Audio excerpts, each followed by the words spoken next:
सभी बच्चों को सुप्रभात। आज हम लोग गोधुली काव्यखंड पाठ संख्या 1 रैदास की पद, उसमें से हम लोग प्रश्नोत्तर कर रहे थे और प्रश्न संख्या 1 से 7 तक हम लोग कर चुके हैं। आज प्रश्न संख्या 8 से हम लोग प्रारंभ करेंगे। प्रश्न संख्या 8 है प्रश्न संख्या 8 है,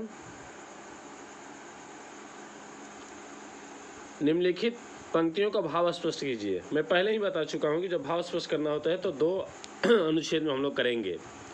अगर छोटा सा है तो हम लोग 1 अनुच्छेद में भी कर सकते हैं।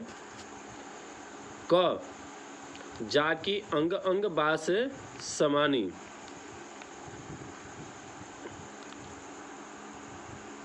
जाकी अंग अंग बास समानी। उत्तर, यह पंक्ति रैदास द्वारा रचित प्रथम पद से उद्धत है। उद्धत मतलब लिया गया। इस पंक्ति के माध्यम से कवि ने यह बताने का प्रयास किया है कि सच्चे भक्त अर्थात कवि के रग रग में ईश्वर भक्ति का गंध समाहित हो गया है।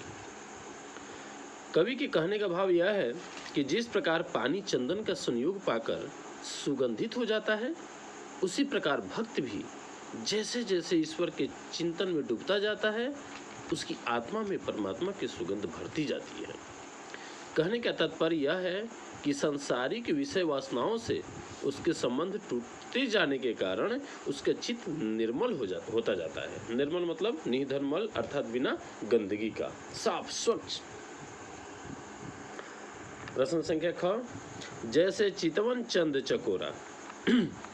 जिस प्रकार चांदनी रात में चंद्रमा का प्रकाश चुक कर चकोर पंछी आनंदित हो जाते हैं, ठीक उसी प्रकार मनुष्य अर्थात सच्चा भक्त ईश्वर के नाम का जप करके भाव विभोर हो जाता है। ग थनहर दूध जो बछरु जुठारी। कवि इस पंक्ति के माध्यम से यह बताना चाहता है कि गाय के जिस दूध को लोग शुद्ध समझकर देवी देवताओं पर अर्पित करते हैं वह अशुद्ध है, क्योंकि यह दूध बछड़ू द्वारा जूठा रहता है। कहने का तात्पर्य यह है कि ईश्वर की पूजा अर्चना बाह्याडंबर से न कर सच्चे हृदय से करे तो क्या है, अच्छा है। बाह्याडंबर का मतलब होता है दिखावा, बाहरी दिखावा, बाह्य धन आडंबर। स्पष्ट हो गया ना। अब हम लोग चलेंगे प्रश्न संख्या 9। प्रश्न संख्या 9 कहता है, रैदास अपने स्वामी राम की पूजा में कैसी असमर्थता जाहिर करते हैं। बच्चों, यह प्रश्न बहुत ही आसान है, इसलिए मैं इसको लिखित रूप में नहीं दे रहा हूँ, मौखिक रूप में बता रहा हूँ धीरे धीरे। ठीक है, तुम लोग नोट करते जाना। वैसे तुम लोग खुद भी इसके लिए प्रयास करना, बहुत ही आसान है। भावार्थ से देखकर भी लिख सकते हो। रैदास अपने स्वामी राम की पूजा में असमर्थता जाहिर करते हैं क्योंकि उनके पास अर्थात कवि के पास अनूठे फल तथा कंदमूल का अभाव है। जिस गाय के जिस दूध को लोग अति पवित्र मानते हैं वह पवित्र नहीं है, वह तो बछड़े द्वारा जूठा किया हुआ है।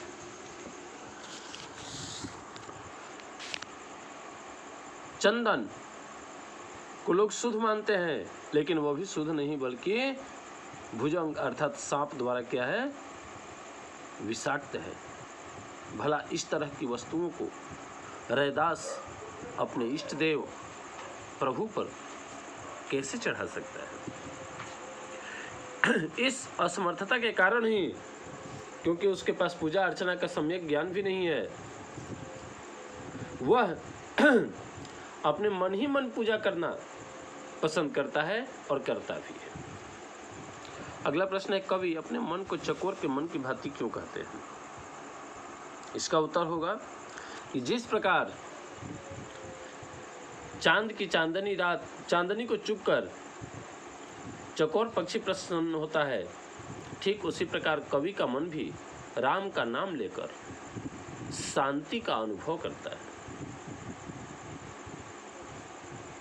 अगला प्रश्न है 11, रैदास के राम का परिचय दीजिए। तो लिखिएगा, रैदास का राम अयोध्या का राजा दशरथ का पुत्र श्री राम नहीं है। वह कोई शरीरधारी राम नहीं है। वह राम अर्थात रैदास का राम अलग, अगोचर, अजन्मा अर्थात उसका जन्म नहीं हुआ है, अनंत, अनादि जिसका प्रारंभ नहीं हुआ है, सर्वव्यापी, घट घट अर्थात हर मनुष्य के हृदय में निवास करने वाला आत्मा रूपी राम है। कहने का तात्पर्य यह है कि रैदास का राम निर्गुण रूपधारी है। प्रश्न संख्या 12, मन ही पूजा मन ही धूप मन ही सेवु सहज स्वरूप का भाव स्पष्ट करें। लिखना तुम लोग कि यह पंक्ति, 2 पंक्ति है ना, ये पंक्तियां रैदास द्वारा रचित प्रथम पद है या द्वितीय पद है, एक बार देख लेना, से लिया गया है। इस पंक्ति के माध्यम से कवि ने यह सिद्ध करने का प्रयास किया है कि मूर्ति पूजा, तीर्थ यात्रा, कर्मकांड ये सारे बाह्यडंबर हैं। पूर्ण विराम, पैराग्राफ चेंज। कवि के अनुसार ईश्वर का निवास न तो किसी मंदिर मस्जिद में है, बल्कि वे तो मनुष्य के अंतस में आत्मा के रूप में हमेशा विद्यमान रहते हैं। इसलिए कवि उसी आत्मा को परखने तथा अपने हृदय में ईश्वर के रूप में के स्वरूप को स्थापित करना चाहता है। कहने का तात्पर्य यह है कि ईश्वर की पूजा अपने अंतर में करना चाहिए, क्योंकि ईश्वर निर्गुण है, सगुण नहीं। प्रश्न संख्या 13 है, रैदास की भक्ति भावना का परिचय दीजिए। रैदास निर्गुण भक्ति धारा के कवि हैं। इनका ईश्वर निर्गुण निराकार है। इनका मानना है कि तीर्थ यात्रा, पूजा पाठ, कर्मकांड ये सभी बाहरी दिखावे हैं, बाह्यडंबर हैं। आत्मा की पूजा ही क्या है, सच्ची पूजा है। ठीक है। इन्होंने ईश्वर को चंदन, बादल, चंद्रमा, दीपक, स्वामी से पुकारा है, जबकि स्वयं अर्थात भक्त को पानी, बादल का क्या हो जाएगा, मोर, चंदन का पानी, चंद्रमा का चकोर चकोर, दीपक का बाती बाती, मोती का धागा धागा, स्वामी का दास दास से संबोधित किया। अगला प्रश्न है, वे दीनहीन तथा दास्य भाव से अपने प्रभु की आराधना करते हैं। पठित पद के आधार पर निर्गुण भक्ति की विशेषताएं बताइए। ये मैं पहले ही बता चुका हूँ, लेकिन फिर से एक बार बता देता हूँ कि इसमें मूर्ति पूजा, तीर्थाटन, पूजा पाठ इत्यादि का ध्यान नहीं दिया जाता है। इसमें कर्मकांड निरर्थक माना जाता है। इसके अनुसार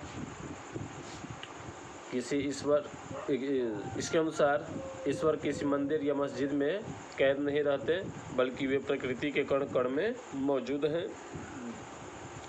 मानव के सच्चे हृदय में विराजमान रहते हैं। कोई सच्चे मन से अपने दिल में डुबकी लगाता है तो उसकी आत्मा परमात्मा रूपी प्रकाश से क्या हो जाती है, प्रकाशित हो उठती है। अतः निर्गुण भक्ति की खास विशेषता है कि इसमें मन की अर्थात आत्मा की पूजा ही ईश्वर की क्या मानी जाती है, पूजा मानी जाती है। प्रश्न संख्या 15, जाकी ज्योति बरय दिन राति को स्पष्ट करें।